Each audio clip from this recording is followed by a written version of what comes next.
Okay. So, it's fine. Pretty good for, a Hell in a Cell match, but, given the other two earlier.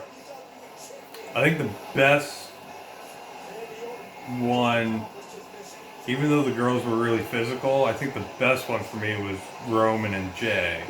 Story-wise and drama-wise, yes. Physically, the women have it. Yes. This one here, I don't know. It seemed like it was just a hash of the same, like, dead tables, they used right. stairs. The only thing that they went to the top. They went to the top. Yes. Which, I mean, if anybody had gone to the top before the main event, I mean... This would have been a nothing burger. Yeah. With the side of nowhere fries. And then they had the bump off the side through the announce table. Right. So, like, they had the high spots, but again, like, story-wise, it just wasn't there with the selling and stuff. It was actually quite interesting because as we were watching it, and they did all of that stuff off the top with Drew going through the announce table and everything, and then slowly crawling to get back into the ring. I had speculated, okay, so quick Claymore and a victory, and then you had said no, he's gonna go for the Claymore. RKO in victory. And that's exactly what happened. As soon as I got back in the cell, it was over. Now, I'm not upset. I mean, it's got to have an ending, and it's Randy's finishing move, so okay, fair play on that. But it just, I don't know, man. It seemed like that all the wind was taken out of the sails on this match because the other two had a little bit of everything that this one needed, right? A lot of everything that the first match had a lot of drama and good storytelling going on, and then the women's match had a lot of physicality and some decent storytelling because let's not dismiss the Sasha and Bayley being the tag team. That they were for the longest time, and story-wise for the match, they kind of just strayed from what it appeared. They kind of glossed over it a bit. Yeah, but this one here is like you said before. This is like the third time we've seen Randy and Drew. They had a gimmick match at the last pay-per-view, right? So it was just a straight-up match, wasn't it? No, it was an ambulance match. Oh yeah. Right. Yeah.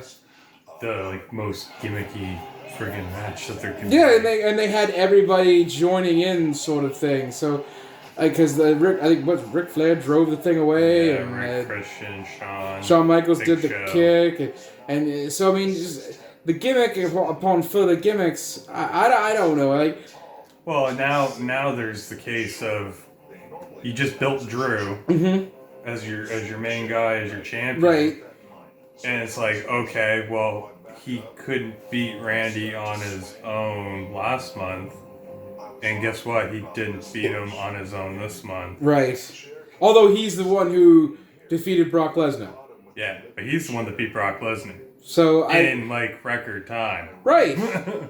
So I don't know. The match itself, in and of itself, is fine. The action in it was fine. I feel that it was a tad deflated because there were two superior Hell in a Cell matches that happened previously in the evening, and this was the main event. Yeah. So take it as it was. My only real downs on this one would have to be, if I could steal something from Simon Miller, was the Hurt Business versus Slapjack, and the Elias and Jeff Hardy one. Well, it had the drama. It went too quickly and ended too anticlimactically, in my opinion. Oh, Drew also took a lead pipe. Oh, right. Into the knee while they were on top of the cage. Or we speculate because they did not use the best angle. They did call it out in commentary. They did, but I mean, so I think they had that earpiece in because they were like, oh, we didn't get the best angle on that one. Better tell them they say it was a knee. Yeah, and then immediately after he takes the lead pipe to the knee, he climbs down the side of the cage.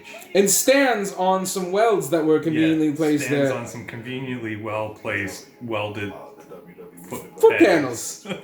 with no effect to the knee at all. Which is cool. I'm all for safety. Don't want these guys No, to really not get at all. hurt.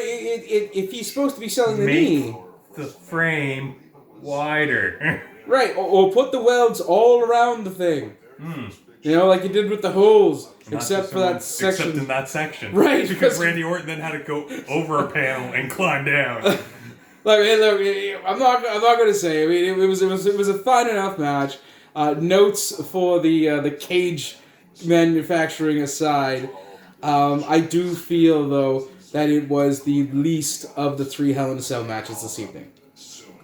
And I it'll be interesting to see where this goes. There's a Halloween Havoc on Wednesday. Do enjoy that. I probably won't be covering that because, well, it's. We can't. It's Wednesday. Chimping ain't easy. What can I? Do you have the USA Network? No, it's over because it won't be on the WWE Network. WWE Network until the next day. Well, either way, I think they show it on Sportsnet 360. Do they? I think they show, because we're in Canada, I think they do show it NXT on there when it's supposed to on the USA Network in the States. Maybe. I don't know if they'll give them the whole 2 hours, but I'm getting off track here. I will say this one is, again, the booking was a little out of order. And that's just where I'm going to put it. I feel that the Hurt Business thing should have been earlier. If they needed a cool-down match after the women's match, then Elias and Jeff... The Hurt Business thing should have been on the kickoff show. Fair. I would have actually... It would have been interesting to see R-Truth and Drew Gulak do something on a pay-per-view. That would have been kind of neat. But I digress. We're running really long here. Thank you all for joining us, whenever you've joined us for this.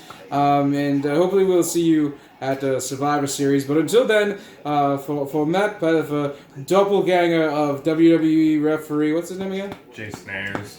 Jason Ayers. I am Montrose Meckington III, Esquire. Thank you. More later.